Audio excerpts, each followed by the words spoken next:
বিগত জুমায় যে বিষয়ের উপর আমি আলোচনা করেছিলাম সেই বিষয়ের দ্বিতীয় পর্ব আজ আপনাদের খেদমতে আলোচনা করার ইচ্ছা পোষণ করেছে। বাকি ওয়ামা তৌফিকি ইল্লা বিল্লাহ আলাইহি তাওয়াক্কালতু ওয়া ইলাইহি উনীব। বিগত জুমায় আমি আপনাদের খেদমতে সন্তানের প্রতি মাতা পিতার দায়িত্ব কর্তব্য সম্পর্কে আলোচনা করেছিলাম, অর্থাৎ সন্তানের অধিকার, সন্তানের হক যা মা বাবা থেকে পাবে। তো সে আলোচনা করতে গিয়ে আমি দ্বিতীয় পর্বে কোরআনুল করিম থেকে একটি আয়াত তেলাওয়াত করেছি। সেই আয়াতটি হচ্ছে পবিত্র কালামুল্লাহ শরীফের 28তম পারা সূরা তাগাবুন, সূরা নম্বর 64 আয়াত নম্বর 15 আমি আপনাদের খেদমতে তেলাওয়াত করেছি। এই আয়াত করিমার মধ্যে মহান রব্বুল আলামিন ইরশাদ করেন, বিসমিল্লাহির রহমানির রহিম, ইন্নামা আমওয়ালুকুম ওয়া আওলাদুকুম ফিতনা। আমার আল্লাহ বলেন, নিশ্চয় তোমাদের সম্পদ, তোমাদের সন্তান সন্ততি পরীক্ষা বিশেষ। এগুলো আমি আল্লাহ তোমাদেরকে দিয়েছি পরীক্ষার জন্য, তোমাদের মন যাচাই করার জন্য, তোমাদের আমলগুলো দেখার জন্য। আমার পক্ষ থেকে সম্পদ পাওয়ার পর তোমার পরিকল্পনা কি হচ্ছে, তুমি কি কাজ করতেছো, কি ভালোর দিকে যাচ্ছ না খারাপের দিকে যাচ্ছ। তোমাকে আমি আওলাদ দিয়েছি তাও পরীক্ষা করার জন্যে। এই আওলাদ পেয়ে তুমি কি দুনিয়াকে ভুলে গিয়েছো, রবকে ভুলে গিয়েছো, আখিরাতকে ভুলে গিয়েছো, নাকি একদিকে তোমার সন্তান সন্ততির মায়াও আছে, অপরদিকে প্রভুর স্মরণও আছে। আমি সেইটা যাচাই বাছাই করার জন্য তোমাদেরকে সম্পদও দিয়েছি, তোমাদেরকে আওলাদও দিয়েছি। আমার আল্লাহ বলতেছেন, ওয়াল্লাহু ইনদাহু আজরুন আযীম। মহাপুরস্কার আল্লাহর কাছে রয়েছে। আল্লাহ তাআলার কাছে যে পুরস্কার পাবেন এটা কল্পনা করা যাবে না। আমরা তো সম্পদের লোভে দুনিয়ার প্রতি এমন আসক্ত হয়ে যায়, সম্পদ আমাকে জোগাড় করতে হবে, বৈধ পন্থায় হোক অথবা অবৈধ পন্থায় হোক, সম্পদ আমার লাগবেই লাগবে। এই সম্পদের মায়ায় মানুষ আখিরাত ভুলে যায়, আল্লাহকে ভুলে যায়, সরাসরিয়ত ভুলে যায়। সম্পদের কারণে কি হালাল পন্থায় উপার্জন করছে নাকি হারাম পন্থায় উপার্জন করছে সেটা তার দেখার সময় থাকে না। আবার অপরদিকে আওলাদ, এটাও ফিতনার জন্য। আমাকে আল্লাহ পাক আওলাদ দিয়েছেন, আমার আওলাদের জন্য কিছু রেখে যেতে হবে, আমার আওলাদের জন্য ব্যাংক ব্যালেন্স ছেড়ে যেতে হবে, আমার আওলাদের জন্য বিশাল বাড়ি রেখে যেতে হবে। এই আওলাদ করতে করতে আওলাদের জন্য এগুলা যোগান দিতে দিতে এই বান্দা আল্লাহকে ভুলে বসেছে, আখিরাতকে ভুলে বসেছে। কিন্তু ইসলাম কি বলতেছে, শরীয়ত কি বলতেছে, আমার আওলাদ আমার থেকে কি হক পাবে আমি সেটা আদায় করতেছি কিনা সেদিকে আমাদের গুরুক্ষেপ নেই। আমি বিগত জুমায় আপনাদের খেদমতে আরজ করেছিলাম, সন্তান দুনিয়াতে আসার আগেও মা বাবা থেকে হক আর অধিকার পায়। দুনিয়াতে আসার আগে বাবা থেকে সন্তান কি অধিকার পায়, কি হক পায়, সেটা হচ্ছে বাবা তার সন্তানকে একটা ভালো মা দিবে, যেটা আমি বিগত জুমায় বলেছিলাম আপনাদের খেদমতে। সে আলোচনা করতে করতে সময় শেষ হয়ে গেছে, যার কারণে আর আগাতে পারি নাই। আজকে আমি সংক্ষেপে বলবো, সন্তান দুনিয়াতে আসার আগে এই সন্তানের একটা ভালো মা দিতে হবে। তাহলে যারা বিবাহ শাদী করেছেন, যাদের কাছে আওলাদ আছে, এই সুযোগ আর নাই। কিন্তু আমাদের যুবক যারা ভবিষ্যতে বিয়ে করবে, আল্লাহ পাক তাদেরকে সন্তান দান করবে, তাদের উদ্দেশ্যে বলতেছি, আপনারা এগুলো আমল করার জন্য চেষ্টা করবেন। এগুলো আমল করলে দুনিয়াতে লাভবান হবেন, আখিরাতে লাভবান হবেন। আপনার সন্তান আপনার জন্য নাজাতের উসিলা হবে। এ সন্তান দুনিয়াতে আসার আগে আপনি আপনার সন্তানের জন্য একটা ভালো মা দেওয়ার জন্য চেষ্টা করবেন। অর্থাৎ আপনি যে মেয়েকে বিয়ে করবেন, স্ত্রী হিসেবে আনবেন, তাকে আপনি পরহেজগার পাচ্ছেন কিনা, নেককার দিনদার পাচ্ছেন কিনা সেটা খেয়াল করবেন। দ্বিতীয় নম্বর অধিকার, আপনি যখন স্ত্রীর কাছে যাবেন, এই স্ত্রীর মিলনে আপনাকে আল্লাহ পাক সন্তান দান করেন। এই সন্তান মাতৃগর্ভে আসার আগে আপনি যখন স্ত্রীর কাছে যাবেন, তখন বুখারী শরীফ আসতেছে আপনাকে একটা দোয়া পাঠ করতে হবে, বিসমিল্লাহি আল্লাহুম্মা জান্নিবনা শাইতান ওয়া জান্নিবিশ শাইতানা মা রাযাকতানা। আল্লাহর প্যারা মাহবুব সাল্লাল্লাহু আলাইহি ওয়াসাল্লাম ইরশাদ করেন, হে আমার উম্মত, তোমরা যখন স্ত্রীর কাছে যাবে তখন তোমরা আল্লাহর কাছে দোয়া করবে বিসমিল্লাহ, আল্লাহর নামে আরম্ভ। এটা তো বলতে পারবেন, যে মনে থাকবে, কিন্তু বাকিটা যদি মনে না থাকে, বাংলা তো আপনারা দোয়া করতে পারেন, আপনার ভাষায় আপনার দোয়া করতে পারেন। আল্লাহুম্মা জান্নিবনা শয়তান, আল্লাহ আমাদেরকে শয়তান থেকে পানা দাও, শয়তানকে আমাদের থেকে দূরে রাখো। কারণ মানুষ যখন স্ত্রীর কাছে যায় তখন শয়তান আসে সেখানে ওয়াসওয়াসা দেওয়ার জন্য, ধোঁকা দেওয়ার জন্য। আপনি যদি আল্লাহর কাছে শয়তান থেকে বাঁচার জন্য দোয়া করেন, আমার আল্লাহ আপনাকে শয়তান থেকে রেহাই দান করবে। আল্লাহুম্মা জান্নিবনা শয়তান, আল্লাহ আমাদেরকে এই মিলনে শয়তান থেকে তুমি পানা দাও, শয়তানকে আমাদের থেকে দূরে রাখো। ওয়া জান্নিবিশ শাইতানা মিম্মা রাযাকতানা, আল্লাহ তুমি আমাদের নসিবে যে সন্তান রেখেছো, কি ছেলে সন্তান দান করো নাকি মেয়ে সন্তান দান করো জানি না, তোমার পক্ষ থেকে যেটা তোমার মর্জি সেটার উপর আমি সন্তুষ্ট, কিন্তু তুমি আমাকে, আমার স্ত্রীকে, আমাদেরকে শয়তান থেকে দূরে রাখবে। শুধু তাই নয়, তুমি আমাদেরকে যে সন্তান দেবে তাকেও তুমি শয়তান থেকে দূরে রাখো। তাহলে আপনি সন্তানের জন্য দোয়া করে দিলেন সন্তান দুনিয়াতে আসার আগে। আমার নবীজি হাদিসে পাকে ইরশাদ করেন, এই দোয়া বলে যদি স্ত্রী মিলন করে, এখান থেকে যে সন্তান আসবে, লা ইয়াদুররুহু শাই, লা ইয়াদুররুহু শাইউন, কোন জিনিস আপনার সন্তানের অনিষ্ট করতে পারবে না। সুবহানাল্লাহ। তাহলে বাংলাতে কি দোয়া করবেন? আয় আল্লাহ, আপনার নামে আরম্ভ, আল্লাহ আপনি আমাদেরকে শয়তান থেকে দূরে রাখবেন এবং আমাদের নসিবে, আমাদের তকদিরে যে সন্তান আপনি দিচ্ছেন আমাদের কোলে, সে সন্তানকেও আপনি শয়তান থেকে দূরে রাখবেন। এই দোয়া পড়তে হবে। এটা হচ্ছে সন্তান দুনিয়াতে আসার আগের দ্বিতীয় নম্বর হক। প্রথম নম্বর একটা ভালো মা, দ্বিতীয় নম্বর এই দোয়া, তৃতীয় নম্বর সন্তান যখন দুনিয়াতে আসবে, বিগত জুমা আমি বলেছিলাম, অন্য কোনো আওয়াজ তার কানে পৌঁছার আগে আল্লাহর ধ্বনিটা তার কানে পৌঁছাইয়ে দেওয়া। আল্লাহু আকবার, আল্লাহু আকবার। আজান দিলে আল্লাহর মহানত্ব, আল্লাহ যে মহান, আল্লাহ যে শ্রেষ্ঠ, আল্লাহ যে অতুলনীয়, আল্লাহর কোনো শরীক নাই, এই কথা এই সন্তানের কানে চলে যাবে অন্য কোনো আওয়াজ আসার পর। এরপর সন্তানকে চতুর্থ নম্বর হক, তাহানিক করানো হবে। তাহানিক মানে অর্থাৎ সন্তান যখন ভূমিষ্ঠ হয়, তার কানে আজান দিলেন, পরিষ্কার করার পর কোনো একজন বুজুর্গ মানুষ থাকলে, কোনো একজন ভালো আলেম থাকলে, কোনো একজন আল্লাহর ওলি এই ধরনের থাকলে, আপনারা ওই বুজুর্গ ব্যক্তির মাধ্যমে ওই সন্তানকে তাহানিক করাবেন। যদি পারেন ওই ছোট্ট বাচ্চা মাসুম শিশু দুনিয়াতে আসছে, ওনার কাছে নিয়ে যাবেন, অথবা ওনাকে আপনার ঘরে দাওয়াত দিবেন। একটা খেজুর একটু চাপিয়ে, ওই খেজুর, বাচ্চা তো বেশি কিছু খেতে পারবে না, খেজুরের অল্প একটু অংশ ওই যে চাবাচ্ছেন তুতু সহ, ওই বুজুর্গ মানুষের এই খেজুরের ছোট্ট একটা অংশ তার মুখের মধ্যে দিয়ে দেওয়া, বেশি না। এটাকে বলা হয় তাহানিক। এটা বুখারী শরীফের হাদিসে এসেছে।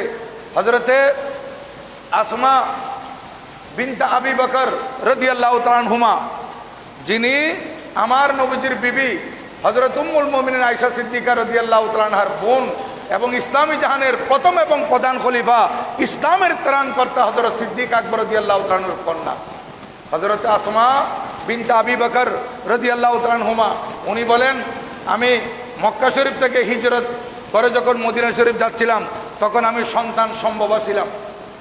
প্রতিমধ্যে আমার সন্তান হতে পারত, কিন্তু আমি মদিনা শরীফ আলহামদুলিল্লাহ নিরাপদে পৌঁছেছি। নিরাপদে পৌঁছার পর সেখানে আমার সন্তান হলো হযরতে আব্দুল্লাহ ইবনে জুবাইর রাদিয়াল্লাহু তাআলা আনহুমা।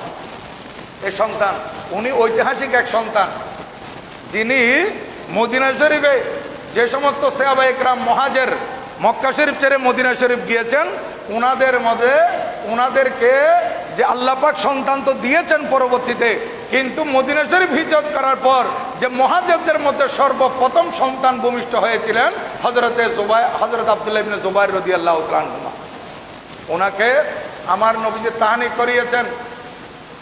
দেখেন, এ হযরতে সৈয়দনা আব্দুল্লাহ ইবনে জুবাইর রাদিয়াল্লাহু তাআলা আনহুমার পেটের মধ্যে সর্বপ্রথম যে খানাটা গিয়েছে সেটা হচ্ছে আমার নবীজির তুতু মুবারক। এরপর ৫ম নম্বর হক সন্তানের জন্য আকিকা করা। ৭ম দিবসে ৭ম দিন এই সন্তানের আকিকা করাতে হবে। এটা সন্তানের অধিকার, মা বাবা থেকে সন্তান এই হকটা পায়, আকিকা করাবেন। হাদিসে পাকের মধ্যে আছে, হাদিস তেলাওয়াত করে করে বললে অনেক সময় লাগবে, সংক্ষেপে বলতেছি। আল্লাহর প্রিয় মাহবুব সাল্লাল্লাহু আলাইহি ওয়াসাল্লাম বলেন, তোমাদের সন্তানেরা আকিকার সাথে বন্ধক রয়েছে। মুরতাহিনাতুন বিআকিকাতিহি, আকিকার সাথে বন্ধক। শয়তানের তোমরা আকিকা করাবে। এই সন্তানকে আকিকা করাতে গেলে তোমাদের পুত্র সন্তান যদি হয় তার পক্ষ থেকে 2টি ছাগল, আর যদি কন্যা সন্তান হয় তার পক্ষে তোমরা 1টি ছাগল দিয়ে আকিকা করাও। এই আকিকা এটা সুন্নত রাসূল সাল্লাল্লাহু আলাইহি ওয়াসাল্লাম। এই আকিকা এটা সন্তান আমাদের থেকে অধিকার পায়, হক পায়। তাহলে 7 দিনের দিন যদি করতে না পারি তাহলে 14 দিনের দিন করে নিতে হবে। 14 দিনের দিন যদি না পারি তাহলে বেশি গেলে 21 দিনের ভিতরে আমরা আকিকা করাই নেব। এটাই হচ্ছে সুন্নাত তরিকা। এরপর আপনি যদি করাতে না পারেন যে কোনো সময় করাতে পারবেন, কিন্তু এই সময়ের ভিতর করাটা এটা উত্তম এবং সুন্নাত। এটাই হচ্ছে সুন্নাত তরিকা। এই সন্তানের আকিকা করাবেন। আর এখানে একটা কথা মনে রাখবেন, আমাদেরকে এটা অনেকে প্রশ্ন করে, শুধু আমাদের বাংলাদেশে নয়, এটা দেখতেছি ইন্ডিয়া, পাকিস্তান, বিভিন্ন জায়গায়, যে সন্তানের যদি আকিকা করায় বলছে এই গোশত মা বাবা খাইতে পারে না। আমাদের এখানে একটা আওয়াজ উঠে গেছে যে আকিকার গোশত সন্তান খাইতে পারে না। আচ্ছা, কেন খাইতে পারবে না? কোরবানের গোশত কি কারো খাওয়ার মধ্যে বাধা আছে? কোরবানের যে মশলা, আকিকারও সেই মশলা। বাকি কোরবানি হচ্ছে ওয়াজিব, আকিকা হচ্ছে সুন্নত। এবং এটা হালাল জানোয়ার, হালাল তরিকায় আপনি জবাই করছেন, এখানে খেতে পারবে না, এটা কেন এই কথাটা আসবে? আরো বেশি মা বাবাকে খাওয়াবেন। আকিকার গোশত যখন খাইতে পারবে না বলছে, আনন্দ করে হালাল খান, আরো বেশি খাবেন আপনারা। মা বাবা বিশেষ করে বেশি খাবেন, বলে এতদিন আমাদেরকে খাওয়াই নাই, সেগুলো সব আমরা খেয়ে নেব। জায়েজ নাই বলে খাওয়াই নাই, নাউযুবিল্লাহি মিন যালিক। এটা কে এই অবস্থা উঠাইছে আল্লাহ জানে। আকিকা গোশত সবাই খাইতে পারবে। আচ্ছা, তাহলে এই আকিকা করালেন। এরপর আপনার সন্তানের সুন্দর একটা নাম রাখবেন। এটা হচ্ছে 6 নম্বর হক। আপনার সন্তানের সুন্দর একটা নাম রাখার সময় প্রয়োজনে আপনারা একজন ভালো, দক্ষ, অভিজ্ঞ আলেম দাওয়াত দিয়ে এই ষষ্ঠী করাবেন। যে ষষ্ঠী করি আমরা, এটা 6 দিন বলি, আসলে এটা 6 দিন নয়, এই 6 দিনের দিন হয়, মাগরিবের পর হলে তারিখ পাল্টিয়ে যায়, এর নাম রাখা হয় 7 দিনের দিন। 6 দিনের দিনে 6 দিন দিনের বেলা থাকে, মাগরিবের সূর্য যখন ডুবে যায় তখন এটা 7 হয়ে যায়। কিন্তু আমাদের এখানে প্রচার হয়ে গেছে 6 আর কি। মূলত নাম রাখে 7 তারিখে। 7 তারিখ নাম রাখবেন আপনারা। এই সন্তানের সুন্দর নাম, অর্থবহ নাম। আল্লাহর প্রিয় মাহবুব সাল্লাল্লাহু আলাইহি ওয়াসাল্লাম হাদিসে পাক ইরশাদ করেন, আহাব্বুল আসমায়ে ইলাল্লাহি আব্দুল্লাহ, আব্দুর রহমান। আল্লাহ তাআলার কাছে সবচাইতে প্রিয় নাম, সবচাইতে পছন্দনীয় নাম আব্দুল্লাহ, আব্দুর রহমান। অর্থাৎ আব্দুন দিয়ে যে নামগুলা, আল্লাহর গুণবাচক নামগুলা আব্দুন দিয়ে যে রাখা হয়, এগুলো আল্লাহর কাছে বড় পছন্দনীয়। অর্থাৎ রহমানের বন্দা, রহমানের দাস, কৃতদাস, রহমানের বন্দা, রহিমের বন্দা, আল্লাহর বন্দা। এইভাবে আল্লাহর বন্দা হিসেবে নাম রাখা আব্দুন দিয়ে, এটা আল্লাহর কাছে বড় পছন্দনীয়। শুধু আব্দুল্লাহ, আব্দুর রহমান, তো আব্দুল্লাহ, আব্দুর রহমান তো অনেক আছে, তা আল্লাহর গুণবাচক নাম আরও আছে। আপনাদের সমাজে আব্দুল্লাহ, আব্দুর রহমান বেশি থাকলে তাহলে আব্দুর রহিম রাখতে পারবেন, আব্দুল মাহবুদ রাখতে পারবেন, আব্দুল মোহাইমেন রাখতে পারবেন, আব্দুল জব্বার রাখতে পারবেন। এইভাবে নাম আপনারা আল্লাহর গুণবাচক নামগুলা সামনে আব্দুন দিয়ে রাখবেন, আল্লাহর বন্দা, এরকম। এটা পছন্দনীয়। আমার নবী ইরশাদ করেন, এরপর আম্বিয়া ইকরামের নামের সাথে নাম মিলিয়ে নাম রাখবেন, সাহাবা ইকরামের নামের সাথে নাম মিলিয়ে নাম রাখবেন, আউলিয়া ইকরামের নামের সাথে মিলিয়ে নাম রাখবেন। কারণ নামের একটা প্রভাব সন্তানের উপর পড়ে। নামের বরকত, নামের তাসির আসমান থেকে নাজিল হয়। আপনি সন্তানের যে সুন্দর নাম রাখবেন, এই সন্তানের নামের তাসির এটা আসমান থেকে নাজিল হবে, প্রভাব, বরকত। এখন আমরা সন্তানের নাম রাখি, অনেক সময় কোনো অর্থ পাওয়া যায় না, অর্থ নেই। আবার নামটাও কোনো সুন্দর নয়। আপনার এই ছেলে, এর ভবিষ্যৎ উজ্জ্বল, এই ছেলে একদিন বড় ডাক্তার হবে, একদিন বড় ইঞ্জিনিয়ার হবে, এই ছেলে রাজনীতিবিদ হবে, এই ছেলে একদিন এমপি হবে, মন্ত্রী হবে, প্রধানমন্ত্রী হবে, ডিসি হবে, এডিসি হবে, বড় আলেমে দিন হবে। আপনি যদি সুন্দর নাম না রাখেন তাহলে এই নামটা তার নেম প্লেটে দেওয়ার সময় সে লজ্জিত হবে। আপনি যদি আপনার ইচ্ছা মতো একটা যে কোনো নাম রাখলেন, এখন আমরা ভালো নাম না রেখে কি করি, ওই খ্রিস্টান কে ভালো খেলোয়াড়, ওই খ্রিস্টান কে ভালো গায়িকা, ওই ইহুদি কে সুন্দর কিছু অভিনয় করতে পারে, এই অভিনেতা অভিনেত্রী এগুলোর নাম, খেলোয়াড়দের নাম, ফুটবলারদের নাম আমরা রাখি। এই মুসলমানের ঘরের মধ্যে দেখা যায় ইহুদি নসারের নাম এসে গেছে ছেলের, অনেকের আছে। তাহলে আপনি আপনার সন্তানের নাম যে ইহুদির নাম রাখলেন, আপনার সন্তানের নাম একটা ভালো খেলোয়াড়কে পছন্দ করে আপনি খ্রিস্টানের নাম রাখলেন, ভালো খেলোয়াড়কে পছন্দ করে আপনি হিন্দু একটা নাম রাখলেন, এই সন্তান বড় হওয়ার পর একজন আলেমে দিন হলো, তাহলে তো সারাটা জীবন লজ্জিত হবে। এটার প্রভাব আপনাদের উপরে পড়বে। এই সন্তান আপনাদেরকে ঘৃণা করবে, বলবে যে আমার মা বাবা আমার অধিকার আদায় করে নাই, হক আদায় করে নাই ঠিকভাবে। এজন্য নাম রাখার সময় অর্থবহ নাম রাখবেন, সুন্দর নাম রাখবেন। এটার নামের একটা প্রভাব আছে সন্তানের উপর। তারপর 7 নম্বর, এই সন্তানের 7 দিনের দিন তার মাথার মধ্যে যে চুলগুলো আছে এই চুলগুলো কেটে ফেলবেন। চুলগুলো কেটে এই চুলগুলো এই স্বর্ণের দোকানে গিয়ে স্বর্ণের যে পাল্লা আছে সেখানে রাখবেন, সেই পরিমাণ অপরদিকে চাঁদি রাখবেন, কিংবা পারলে স্বর্ণ রাখবেন, সেগুলো সৎকা করে দিবেন। এই চুল যেগুলো আছে এই চুলগুলো অল্প চুল, এগুলো এত ভারী হবে না, একেবারে হালকা, সেই পরিমাণ স্বর্ণ বা চাঁদি আল্লাহর রাস্তায় দান করে দিবেন এই সন্তানের জন্য। এইভাবে হকগুলো আদায় করলে এই সন্তান পরহেজগার সন্তান হবে। বড় হলে মা বাবার হকও সেই সন্তান আদায় করবে। এই সন্তান আস্তে আস্তে আস্তে আস্তে বড় হতে যাবে। এই সন্তানকে মারা বুকের দুধ পান করাবেন, প্রথমে শাল দুধ পান করাবেন, এরপর 2 বছর পর্যন্ত মায়ের বুকের দুধ সন্তানকে পান করাবেন। কারণ এই দুধের মাধ্যমে এই সন্তানের সাথে মার সাথে একটা মহব্বতের সম্পর্ক সৃষ্টি হয়। কিন্তু আমাদের দেশে অনেক মা বোনেরা দেখা যায় সন্তানদেরকে বুকের দুধ দেয় না, সন্তানদেরকে বিভিন্ন আলগা দুধ পান করায়। আরে না, এগুলো নয়। আপনাকে তো আল্লাহ পাক এইভাবে সৃষ্টি করেছেন, এটা দুনিয়ার মধ্যে আপনাকে পাঠিয়েছেন, আপনি আপনার মার দুধ পান করেছেন, এখন আপনার সন্তান আপনার দুধ পান করবে। এটা আল্লাহর পক্ষ থেকে দেওয়া এই রিজিক সন্তানের জন্য। আপনি কেন সন্তানকে এই রিজিক থেকে বঞ্চিত করতেছেন? মার দুধের মধ্যে যে পুষ্টি আছে এগুলো আলগা কোনো দুধের মধ্যে এগুলো নাই। যে শাল দুধ যেটা বলা হচ্ছে, এটা নিয়ে ডাক্তাররা গবেষণা করছে, ডাক্তাররা রিসার্চ করছে, বলতেছে দুনিয়ার সমস্ত পুষ্টি যদিও বাচ্চাকে দেওয়া হয় ওই দুধের তুলনা হবে না যে দুধ মার শাল দুধ। ওই দুধের মধ্যে এত ভিটামিন আল্লাহ পাক রেখেছেন।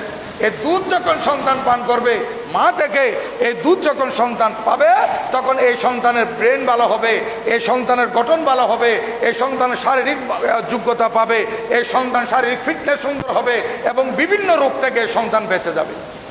এই দুধের মধ্যে রোগ প্রতিরোধ ক্ষমতা অনেক বেশি। এজন্য সন্তানকে মারা 2 বছর পর্যন্ত দুধ পান করাবে। এটা সন্তান মা থেকে অধিকার পায়, হক পায়। এরপর মায়ের কোল, এই সন্তান মায়ের কোলে বড় হচ্ছে, বাবার কোলে বড় হচ্ছে। এখন সন্তানকে আস্তে আস্তে আস্তে আস্তে এ বড় হতে হতে যখন একটু বুঝ আসতেছে, কথাবার্তা শিখতেছে, আপনাদের উপর আমাদের উপর দায়িত্ব এই সন্তানকে ভালো কিছু শিক্ষা দেওয়া। এখন আমাদের সমাজে এমন কিছু লোক আছে যে এরা মডার্ন দাবি করে, আল্ট্রা মডার্ন দাবি করে, আধুনিক দাবি করে।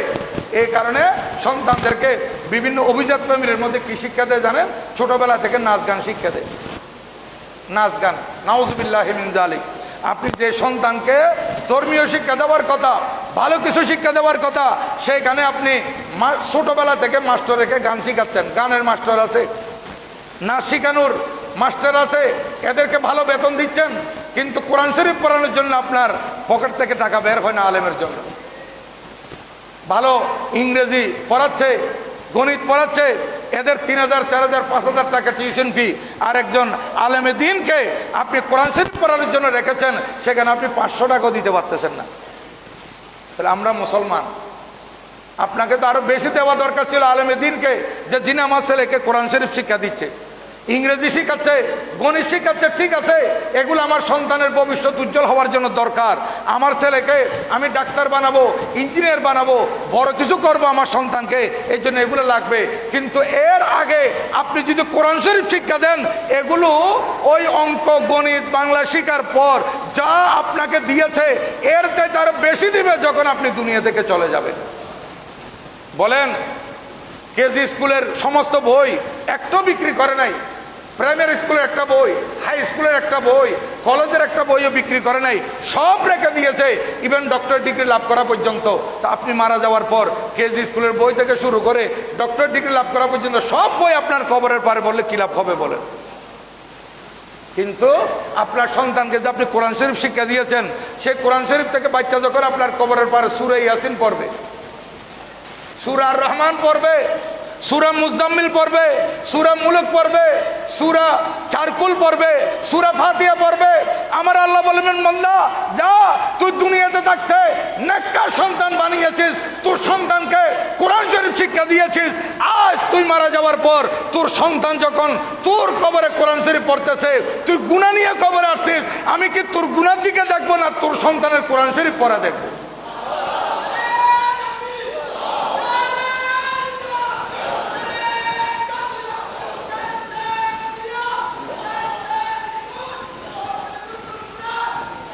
এই কোরআন শরীফ আপনি শিক্ষা দিলেন, এই কারণে আপনি যদি গুনাহ নিয়ে কবরে যান, আপনার সন্তান কোরআন তেলাওয়াত করার কারণে আপনার আল্লাহ পাক গুনাহ মাফ করে দিবে। তাহলে কত লাভ এই সন্তানকে আপনি কোরআন শরীফ শিক্ষা দেওয়ার জন্য আপনি পেলেন, চিন্তা করে দেখেন।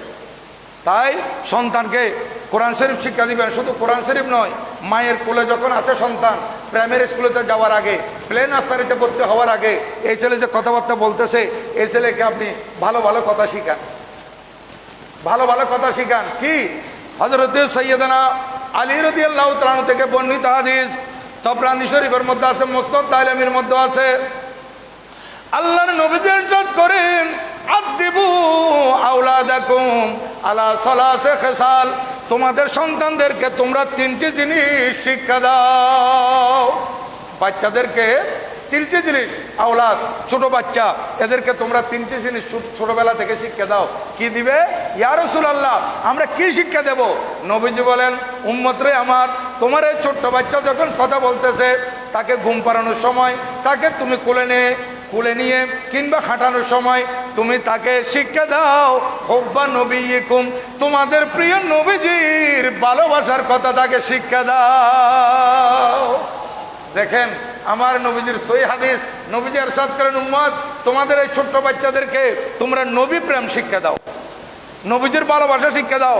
আপনি ছোট্টবেলা থেকে বাচ্চাকে নবীজির মহব্বতের কথা যদি বলেন, এই বাবা শুনো, হযরত সিদ্দিক আকবর রাদিয়াল্লাহু তাআলা আনহু উনি নবীজিকে কত ভালোবাসতেন, নবীজির মহব্বতে জানমাল সব কোরবান করেছেন, অমুক সাহাবী নবীজিকে কত ভালোবেসেছেন, সাহাবায়ে কেরামরা নবীজিকে কত মহব্বত করেছেন, কত ভালোবেসেছেন, এগুলো বাচ্চাকে ছোটবেলায় আপনি পড়ান।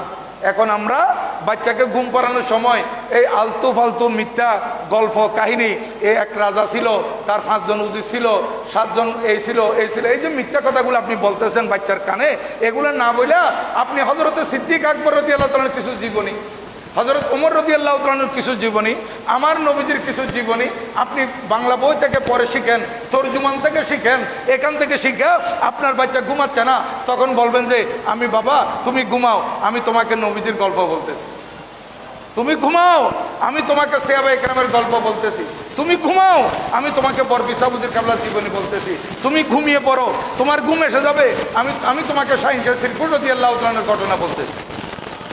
এভাবে আল্লাহর ওলিগণের ঘটনা, সাহাবায়ে কেরামের ঘটনা, আম্বিয়া কেরামের ঘটনা বাচ্চাকে বলেন, বাচ্চার ঘুম আসবে।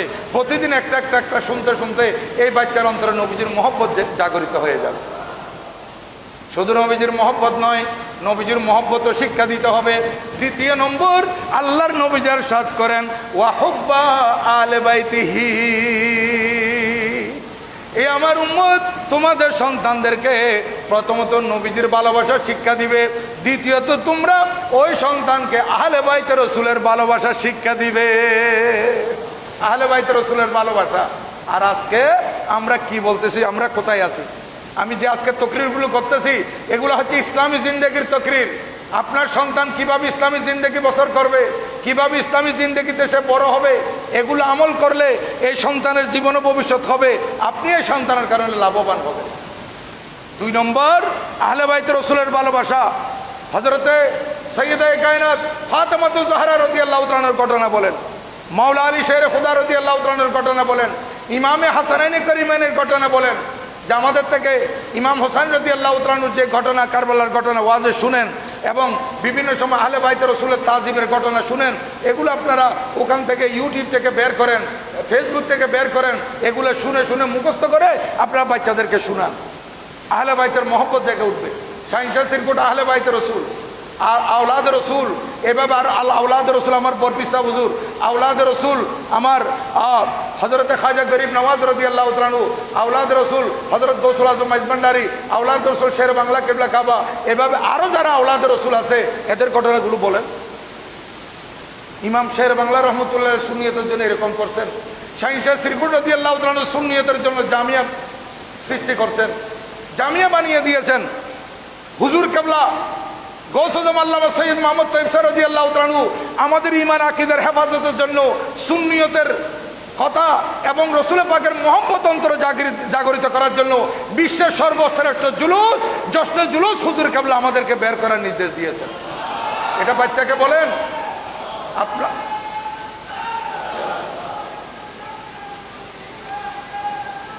এই জুলুসের কথা আপনার সন্তানকে বলেন এবং হুজুর কেবলা বর্তমান হুজুর কেবলার কথা বলেন। হুজুর কেবলা হিসাব বাংলার জমিনে কতগুলো প্রতিষ্ঠান করেছেন, কতগুলো সুন্নি মাদ্রাসা কায়েম করেছেন। পীরে বাঙ্গাল হুজুর কেবলার কথা বলেন আপনার ছোট্ট বাচ্চাকে, যে আমাদের এখানে পীরে বাঙ্গাল হুজুর কেবলা আসেন, আমাদেরকে তরবিয়তে নেশাব দিয়েছেন, আমাদেরকে কত সুন্দর দাওয়াতুল খায়রের প্রোগ্রাম দিয়েছেন আমাদেরকে, এবং হুজুর কেবলা রহমতুল্লাহ আমাদেরকে গৌসে কমিটি দিয়েছেন।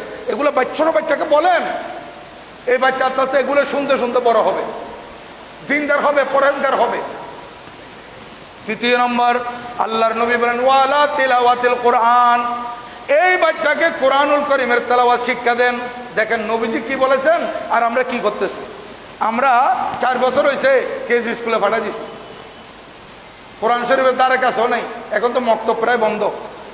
এই জন্য আপনার ঘরে ঘরে আপনার বাচ্চাদেরকে কোরআনুল কারীমের তেলাওয়াতের শিক্ষা দেন। কোরআনুল কারীমের শিক্ষা দিলে একদিক আপনার বাচ্চা কোরআন শরীফ মুখী হবে, 2 নম্বর আপনার ঘরের মধ্যে খায়র ও বরকত নাযিল হবে। এই ছোট্ট মাসুম বাচ্চা, 4 বছরের শিশু, 5 বছরের শিশু, যে সে যখন বিসমিল্লাহির রহমানির রহিম বলবে এবং আলহামদুলিল্লাহি রাব্বিল আলামিন এটা পড়বে, আল্লাহর নামে আরম্ভ, যিনি পরম করুণাময় দয়ালু, সমস্ত প্রশংসা আল্লাহর, যিনি জগৎসমূহের প্রতিপালক, আর রহমানির রহিম দয়ালু মেহেরবান, এগুলো যখন বলবেন, অনেক সময় আমরা গুনাহ করেছি, পাপ করেছি, গুনার কারণে আল্লাহর গজব আমাদের উপর আসতে চাচ্ছে, কিন্তু আমার ঘরের মধ্যে যখন এই ছোট্ট বাচ্চা আর রহমান আর রহিম আল্লাহকে বলে, আমার আল্লাহ বলেন বান্দা তোরা গুনাহ করেছিলি, আমি তোদেরকে আযাব দিয়ে ধ্বংস করতে চেয়েছিলাম, কিন্তু দেখছি তোর সমাজের মধ্যে একটা ছোট্ট ছেলে, তোর ঘরের মধ্যে একটা ছোট্ট বাচ্চা আমাকে রহমান বলে ডাকছে, আমাকে রহিম বলে ডাকছে, আমাকে দয়ালু বলছে, আমাকে মেহেরবান বলছে, আমি সেই বাচ্চার কারণে তোকে আমি আযাব দিতে পারি নাই। আমার গজবের উপর রহমত পদে যাবে ছোট বাচ্চার কোরআন তেলাওয়াত করেন, তাদেরকে তোমরা কোরআনুল কারীমের তেলাওয়াতের শিক্ষা দাও। এই বাচ্চাদেরকে কোরআন শরীফ তেলাওয়াত শিক্ষা দিতে হবে আমাদেরকে। এবং বিশেষ করে আল্লাহর পেয়ারা মাহবুব সাল্লাল্লাহু আলাইহি ওয়াসাল্লাম ইরশাদ করেন, আমাদের জন্য বলতেছেন, আনা আইয়ুব বিন মুসা আনা বিহি আন জাদ্দিহি, হযরত আইয়ুব বিন মুসা রাদিয়াল্লাহু তাআলা আনহু তিনি তার পিতামহ থেকে বর্ণনা করতেছেন না রাসূলুল্লাহ সাল্লাল্লাহু আলাইহি ওয়াসাল্লাম রাসূল পাক সাল্লাল্লাহু আলাইহি ওয়াসাল্লাম ইরশাদ করেন, মা নাহালা ওয়ালিদুন ওয়ালাদাহু মিন নাহলে আফজাল মিন আদবিন হাসানিন, এই পিতা, এই মাতা, সন্তানের পিতা মাতা সন্তানকে এত বেশি উত্তম কিছু দিতে পারে নাই। কোনটা থেকে? সুন্দর শিষ্টাচার থেকে। সুন্দর শিষ্টাচার, আদব শিক্ষা দেওয়া, তরবিয়ত শিক্ষা দেওয়া, এগুলো থেকে আপনি সন্তানকে আর বেশি কিছু দিতে পারেন। এটা সবচাইতে বড় কিছু দিয়েছেন। আপনি সন্তানের জন্য বড় বিল্ডিং করেছেন, সন্তানের জন্য আপনি ব্যাংক ব্যালেন্স রেখেছেন, এগুলো থেকে সবচাইতে বড় ভালো কিছু কি দিলেন? আপনি সুন্দর শিক্ষা দিলেন, সুন্দর তরবিয়ত দিলেন, সুন্দর আদব শিক্ষা দিলেন সন্তানকে। এই ছোট্ট বাচ্চা কোলে আছে, মা একদিন একটা বললো, বাবা একদিন একটা বললো, বড় ভাই একদিন একটা বললো, বড় আপু একদিন একটা ভালো শিক্ষা দিল। এগুলো শিখতে শিখতে শিখতে শিখতে সন্তান আস্তে আস্তে বড় হবে, দিনদার হবে, পরহেজগার হবে, আল্লাহওয়ালা হবে। এবং আরেকটা হাদিসে পাকের মধ্যে আল্লাহর প্রিয় মাহবুব সাল্লাল্লাহু আলাইহি ওয়াসাল্লাম ইরশাদ করেন, আন জাবির বিন সুমরা রাদিয়াল্লাহু তাআলা قال قال رسول الله صلى الله عليه وسلم لا يؤدب الرجل ولده خير من ان يتصدق بصاع। এক সা মানে 3.5 কেজি, 3.5 কেজি পরিমাণ গম, 3.5 কেজি পরিমাণ চাউল, 3.5 কেজি পরিমাণ খেজুর, 3.5 কেজি পরিমাণ কিশমিশ, যাই আল্লাহ রাস্তায় দান করেন, আপনার সামর্থ্য অনুযায়ী দান করে যা সওয়াব পাবেন, তার চাইতে আরো কোটি গুণ বেশি সওয়াব পাবেন আপনার সন্তানকে একটা ভালো শব্দ শিক্ষা দিলে। আপনার ছোট্ট শিশুকে একটা ভালো কথা শিক্ষা দিলে, যে আপনি ভালো কথা কি, বাচ্চা বাবা জীবনে তুমি মিথ্যা কথা বলবেন, মিথ্যা সকল পাবের মা, এই যে একটা কথা আপনার ছোট্ট বাচ্চার নলেজে দিলেন। এগুলো কাদা মাটির মতো, মাটি যখন কাদা থাকে আপনি যেটা ইচ্ছা সেটা বানাইতে পারবেন, আর মাটি যখন শক্ত হয়ে যাবে তখন আর কিছু হবে না। এখন আমরা কি করি, ছোটবেলা থেকে বাচ্চাদেরকে এগুলো শিক্ষা দিই না, যার কারণে পরবর্তীতে বাচ্চা যখন বড় হয়ে যায়, বিপদগামী হয়ে যায়, তখন মা বাবা মাথার মধ্যে হাত মারে, কান্নাকাটি করে, আলেম ওলামাকে বলে, প্রতিবেশীকে বলে, আত্মীয় স্বজনকে বলে, ছেলে আউট অফ কন্ট্রোল, আমার ছেলেকে আমি কন্ট্রোলে আনতে পারতেছি না। কেমনে পারবেন? আপনি ছোটবেলা থেকে এগুলো শিক্ষা দিয়ে আসছেন, তাহলে তো আপনার ছেলে বিপদগামী হবে না। আপনি দিন ধর্মের কোনো কিছু শিক্ষা দেন নাই বাচ্চাকে। যাই হোক, আমি আপনাদের খেদমত আরজ করব, আমরা যাতে ভবিষ্যৎ প্রজন্ম যেগুলো আসতেছে, আমার এই যুবক ভাইয়েরা, যুবতী বোনেরা যারা বিয়ে শাদী হয় নাই, ভবিষ্যতে বিয়ে শাদী হবে, এদের উদ্দেশ্যে আমি বলতেছি, আপনারা এগুলো আমল করার জন্য চেষ্টা করবেন। আপনাদের ভবিষ্যৎ সুন্দর হবে, আপনাদের সন্তানদের ভবিষ্যৎ সুন্দর হবে। আপনারা সন্তানদেরকে কোরআনুল কারীমের তালিম দিবেন, এটা আমার নবীজির নির্দেশ। তারপর এই সন্তান বড় হতে হতে যখন আস্তে আস্তে 7 বছরের বয়স হলো, আল্লাহর নবী ইরশাদ করেন, মুরু আওলাদাকুম বিসসালাত, সন্তানদেরকে তোমরা নামাজের শিক্ষা দাও, ওয়াহুম আবনাউ সাবঈ সিনিন, যখন বয়স 7 বছর হয়। দেখেন, 7 বছর বয়স হলে নামাজের শিক্ষা দিতে বলছে। ওয়াদরিবুহুম আলাইহা ওয়াহুম আবনাউ আশার, আর যখন বয়স 10 বছর হয়ে যাবে, নামাজ না পড়লে শাসন করতে হবে। এটা আল্লাহর নবীজির নির্দেশ। নামাজ না পড়লে তাকে শাসন করতে হবে, তাকে পিটতে হবে, তাকে যে কোনো প্রকারের শাস্তির আওতায় এনে হলে নামাজ আনতে হবে। কারণ এই বাচ্চা যাতে প্রাপ্তবয়স্ক হওয়ার পর থেকে তার থেকে নামাজ ছুটে না যায়। আপনার ছোটবেলা থেকে নামাজ পড়াবেন। এখন আমরা কি করি, আমার ছোট বাচ্চা ফজরে ঘুম থেকে উঠে 9টা বাজে, আমি কেমনে তাকে নামাজের জন্য ডাকতে পারি? আমি উঠছি, আমার বাচ্চাকে উঠাই নাই, আমার বাচ্চাকে নামাজের জন্য বলি নাই। তাহলে একটা কাজ করিয়েন, আপনার ছোট বাচ্চা তো সকালবেলা আগুন ধরলো, আপনার বাচ্চাকে ঘুমাইতে দিয়েন। ঘরে হঠাৎ যদি আগুন লাগে আপনি কি করবেন? বাচ্চা ঘুমাচ্ছে সেটা দেখবেন, না বাচ্চার ঘুম ভাঙিয়ে টেনে নিয়ে আসবেন? তখন তো নিয়ে আসবেন। নামাজের জন্য কেন ডাকতে পারতেছেন না? নামাজের বেলা আসলে, রোজার বেলা আসলে আপনার মহব্বত উতলায় পড়তেছে কেন? আপনার বাচ্চাকে দিনদার পরহেজগার হিসেবে করার জন্য আপনাকে এই বাচ্চার প্রতি এই মহব্বত তো থাকবেই। মহব্বত এটা ফিতরি মহব্বত, কিন্তু আপনাকে শরীয়তকে প্রাধান্য দিতে হবে। আপনার এই আওলাদের মহব্বত থেকে আল্লাহর মহব্বত বেশি হতে হবে। এটাই তো পরীক্ষা। আপনি সন্তানের মহব্বতে পড়ে এই সন্তানের নামাজ শেষ করে দিলেন, রোজা শেষ করে দিলেন, আপনি আপনার আল্লাহকে ভুলে গেলেন। নামাজ রোজা এগুলো তালিম দিবেন। 10 বছর হলে শাস্তি দিবেন নামাজ না পড়লে, এবং বড় হলে উপযুক্ত হলে বিয়ে করাই দিবেন। উপযুক্ত হলে বিয়ে যদি না করান, এখানে অনেক সময় দেখা যায় যে আমার ছেলে নিজের পায়ে দাঁড়ুক। এখন কার পায়ে দাঁড়াইছে? নিজের পায়ে দাঁড়ানোর জন্য 30 বছর পর্যন্ত ছেলেকে বিয়ে করার নাই, মেয়েকে বিয়ে দিচ্ছে না 25 বছর পর্যন্ত এস্টাবলিশ হওয়ার জন্য। এই মেয়ে, এই ছেলে প্রাপ্তবয়স্ক হওয়ার পর থেকে যে গুনার মধ্যে লিপ্ত হবে, এগুলার দায়ভার আপনাদের কাঁধে আসবে। এই জন্য আল্লাহর পেয়ারা মাহবুব সাল্লাল্লাহু আলাইহি ওয়াসাল্লাম ইরশাদ করেছেন, সন্তান যখন উপযুক্ত হবে তাদেরকে এই বিয়ে করাই দিবে। কারণ এই সময়ে, এই মোবাইল অ্যান্ড্রয়েড সেটের সময়, এই সময় ছেলে সন্তানদেরকে তাড়াতাড়ি বিয়ে করাই দেওয়া এটা আমাদের জন্য বড় দায়িত্ব। কারণ আমার ছেলেরা, আমাদের মেয়েরা এই টাইমের মধ্যে যখন তাদের হাতে অ্যান্ড্রয়েড সেট আছে, এরা যে কোনো সময় বিপদগামী হওয়ার সম্ভাবনা আছে, গুনায় লিপ্ত হওয়ার সম্ভাবনা আছে। এই জন্য আমরা তাদেরকে যদি হালালভাবে বিয়ে শাদী করাই দিতে পারি, তখন তারা দিনদার থাকবে, পরহেজগার থাকবে। আল্লাহ পাক সুবহানাহু ওয়া তাআলা আমাদেরকে আমল করার তৌফিক দান করুন, আমিন। ওয়া মা আলাইনা ইল্লাল বালাগ।